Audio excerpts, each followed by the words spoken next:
en direct de la scène musicale pendant 2 jours. Pendant 2 jours, Paris Radio Show, en direct sur connectonair.com. Avec Broadcast Associés. L'interview sur Connect en Air.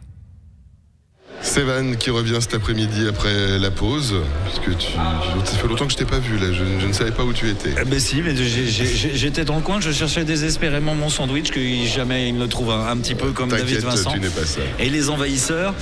Par contre, j'ai trouvé un invité je vois ça. Très intéressant. Il était dans le coin, il s'est dit, je me suis dit, tu fais bienvenue. quoi voilà. Timothée Girardin. Bonjour. Voilà, qui est responsable performance audio chez Prisma Audio. Prisma, okay. Ça te parle? Ça me parle, c'est la presse. C'est ça, exactement. Au départ, c'est de la presse. C'est ça, Gala, Capital, Voici, Géo, Télé Loisirs. Ça m'intéresse. Néon, ça m'intéresse. Donc plein de belles marques. Voilà, donc on est passé de l'écrit Femme Actuelle aussi. À l'audio. Pourquoi Timothée me regarde en me disant Femme Actuelle?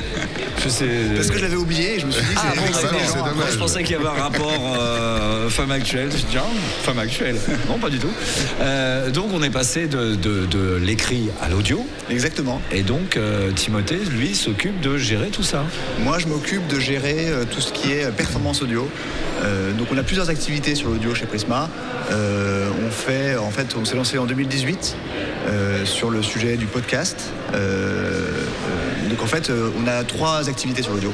On a le podcast. Donc en fait, toutes les marques de Prisma, elles ont un peu leur propre podcast. On va faire des podcasts de divertissement sur Télé Loisirs, des podcasts plutôt de voyage, de géographie sur Géo, des podcasts People sur Voici, Gala, etc.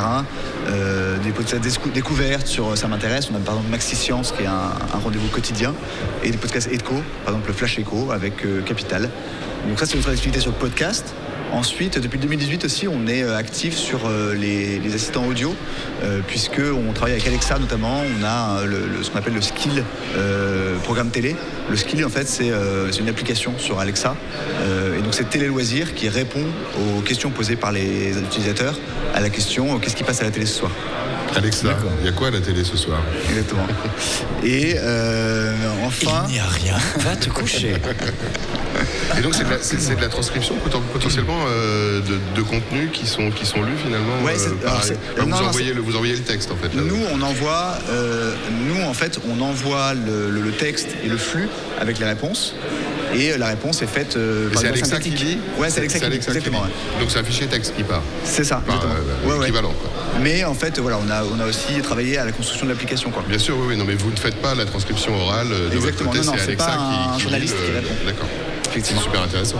Et du coup, les podcasts audio, c'est un complément du support papier, c'est une déclinaison du support papier, c'est-à-dire si je te découvre un article dans Géo où ça m'intéresse, je peux l'écouter en podcast, ou alors ce sont véritablement 2 médias complètement différents qui sont basés sur le même sujet, c'est-à-dire que je ne vais pas forcément retrouver en podcast cette semaine le sujet qui va être dans Géo cette semaine. C'est les deux en fait, c'est-à-dire que ok, très bien. Il y a les deux, c'est-à-dire qu'on a lancé des podcasts originaux. Certains ont été de grands succès. Par exemple, on a lancé Mourir moins con, qui est un quotidien qui répond à des questions que tout le monde se pose en 2 minutes, quoi. Et on a lancé aussi, on a lancé plein de contenus originaux, mais en parallèle de ça, on lance aussi en parallèle de nos sorties print, parfois des versions audio, mais adaptées pour l'audio. Par exemple, là ce mois-ci, il va y avoir un podcast qui s'appelle Scène de crime, une nouvelle saison qui va sortir, qui est adapté de Ça m'intéresse Histoire, le magazine de Ça m'intéresse, consacré à l'histoire, et sur les grands crimes de l'histoire de France. Et donc là, c'est adapté à partir du magazine, effectivement. Et il y a un QR code dans le magazine pour avoir accès au podcast. Mais il y a un retravail vraiment pour en faire quelque chose d'acceptable pour le podcast. Ils sont habillés, il y a de la mise en scène, etc. Ouais. C'est des vrais podcasts en fait. Parce qu'on fait aussi par ailleurs sur nos sites ce qu'on appelle le text-to-speech, c'est-à-dire qu'il y a un bouton qui permet de dire lire l'article. Et donc là, c'est une voix synthétique pour le coup qui lit l'article. Donc c'est différent des podcasts originaux qu'on fait sur la base du print, quoi. C'est marrant parce que tout à l'heure, là, je vais encore revenir sur il y a eu Femme Actuelle, et il y a Mourir moins con où Timothée m'a regardé. Je me demande s'il y a véritablement pas une relation de cause à effet sur la chose. Mais il sait que t'es réceptif, c'est pour ça. Mais c'est marrant parce que on en parlait tout à l'heure pendant la pause déjeuner qu'on n'a pas eu. On parlait de ces petites anecdotes, effectivement, qui ne servent à rien dans la vie de tous les jours, mais c'est rigoureusement inutile, donc totalement indispensable. Figurez-vous qu'on a un podcast qui s'appelle Les Savoirs Inutiles avec Néon.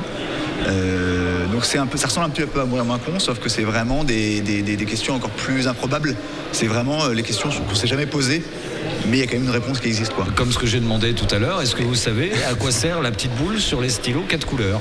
Ah bah excellente question. Et ça sert à mordiller pendant les cours de géo? Pas du tout. Aujourd'hui, oui. Ça servait à l'origine parce que le stylo 4 couleurs, c'était souvent les secrétaires qu'on avait pour avoir les 4 couleurs.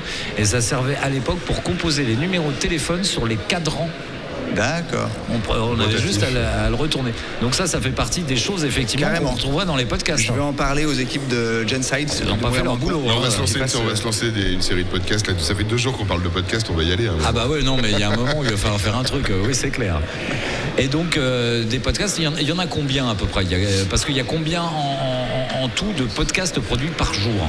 On a lancé une 60aine d'émissions depuis le début de l'activité. Et tous les mois, il y a dans les 90-100 épisodes qui sortent chaque mois. Ça fait beaucoup. J'avais une question. Les journalistes, qui au départ sont des journalistes de presse écrite, est-ce qu'ils ont une appétence à aller faire du podcast, ou est-ce que certains disent « Ah non, on trouvait quelqu'un pour le faire à ma place ». Il y a une énorme appétence.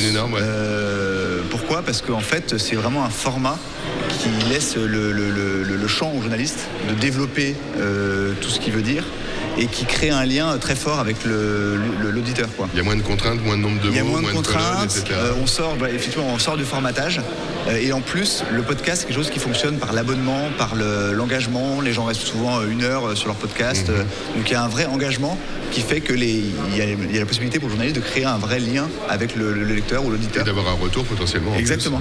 Et il y a peut-être un côté moins stressant aussi que d'être journaliste, d'être devant un écran ou à la radio. Là, c'est enregistré, donc c'est un peu moins stressant. Ça permet de faire passer des idées, de faire passer un ton aussi, parce que en presse écrite, c'est avec les mots qu'il faut faire passer le ton, mais quelquefois, quand on a de l'humour au second degré, etc., autant ça passe bien lorsqu'il y a le ton. Parce que l'écrit, c'est moins facile potentiellement. Voilà, parce que le ton, c'est bon. Et le ton blanc, c'est excellent.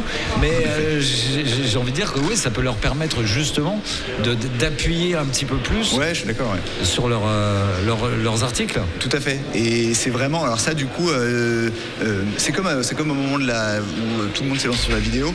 Les journalistes ont dû s'adapter à un nouveau métier, etc. Et sur l'audio, c'est un peu pareil. Souvent, il y en a qui avaient en fait le don pour faire de l'audio et qui se sont lancés directement. D'autres qui se sont un peu formés, qui ont pris des habitudes pour aller dessus. Mais c'est clair que pour eux, c'est une nouvelle opportunité, quoi. Est-ce qu'on peut être podcasteur et youtubeur en même temps? Est-ce que certains ont envie d'aller porter le podcast en images, ou est-ce que c'est vraiment 2 exercices distincts et on mélange surtout pas? Alors jusqu'à maintenant, c'était 2 exercices très distincts. Mais c'est en train de changer. Spotify a annoncé récemment qu'ils allaient faire des podcasts vidéo, justement. On dit aussi que YouTube va faire un petit coup d'accélérateur sur le podcast. Ouais, c'est ça, exactement.